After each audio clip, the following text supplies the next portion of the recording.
तर माझ्या वाढदिवसाला एक तरण्याबांड तरुण, एक चळवळीची जाण असणारा, बहुजनाची जाण असणारा आणि अडचणींच्या काळामध्ये धावून जाणाऱ्या असा नितीन रणदिवे सारख्या कार्यकर्त्यांना माझा वाढदिवस साजरा झाला।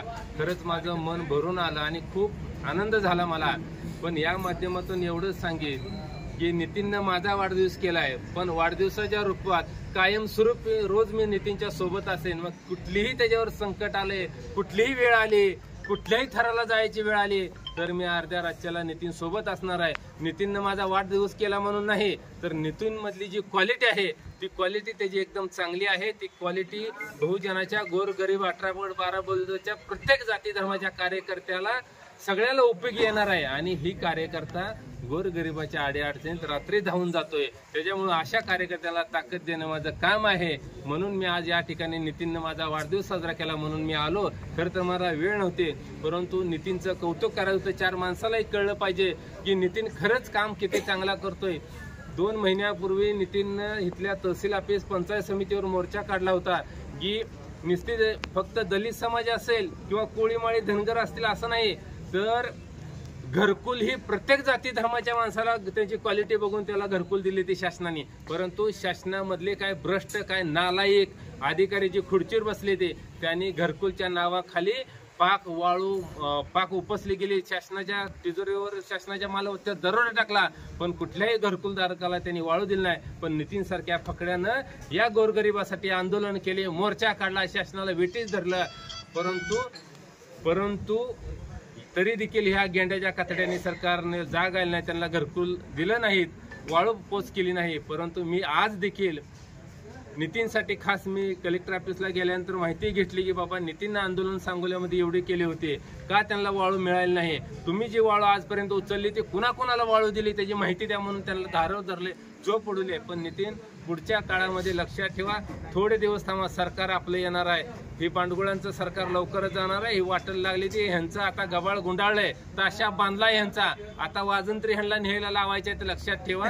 त्याच्यामुळे पुढच्या काळामध्ये घरकुल नुसतं वाळू नाही, शासनाने वाळू दरवाजात घरकुलवाले टाकली पाहिजे, ही व्यवस्था आपण करूया। सांगोल्यामध्ये पोलीस स्टेशन कडून वारंवार सांगितले जाते की आम्ही धंदे बंद केले, त्याबद्दल काय सांगता? खरं तर आता तुम्ही पत्रकार बंधू आहे, तुम्हाला माहिती आहे शासन दरबारी बसलेले अधिकारी काय पद्धतीचे आहेत, काय नाही हे तुम्हाला माहिती आहे, सामान्य लोकांना माहिती आहे, अधिकाऱ्यांना नाही का माहिती? अधिकारी एवढा मोठा तालुक्याच्या चार्ज घेतल्या आहोत, तालुक्यामध्ये कुठल्या गावात, कुठल्या गल्लीत कधी कोण उठतंय, कोण झोपतंय हे अधिकाऱ्यांना सगळं माहिती आहे। एवढा मोठा शासनाच्या मालमत्तेवर दरोडा टाकते हे दिसत नाही, त्यांच्या डोळ्याला काही दिसत नाही, अंधारे आले, त्यांना डोळ्यात कचरा गेलाय।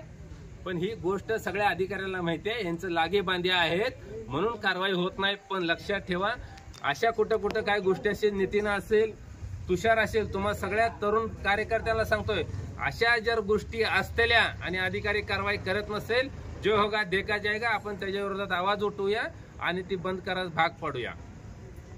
आज वाळू 2 नंबरने घरकुलाला मिळते, पण नितीन भाऊ रणदिवे सारख्या युवकांना जर आवाज उठवला तर वाळू मिळायला त्रास होतोय, असे काय कारण आहे? काय झाले, देश स्वतंत्र होऊन किती वर्ष झाले बघा, पण काय लोकांना, काय ठराविकला स्वातंत्र्य मिळाले, काय ठराविक लोकांना स्वातंत्र्य मिळालंय। महाराष्ट्रात बहुजनाच्या 5.25 जाती, त्या 5.25 जाती अशाच आहेत, त्यांना स्वातंत्र्य दिलं नाही, फक्त नावाला स्वातंत्र्य आहे। समजा आज नितीन रणदिवेने आवाज उठवला, मोर्चा काढला, उपोषण केलं, अधिकाऱ्याला जाऊन जाब विचारा, लगेच त्यांची टारा फटते आहे, नितीन आला का फटते आहे, म्हणून ती वेगळ्या पद्धतीने त्याच्यावर दबाव आणला जातो, मुद्दा म्हणून त्याला काही तर कुठल्या तर गोष्टी त्याचं नाव खराब केलं जातं। पण नितीन काळजी करू नको, मी तुझ्या सोबत आहे, पण अख्खी जिल्ह्यातली आणि राज्यातली शिवसेना तुझ्या सोबत आम्ही उभा करू। धन्यवाद।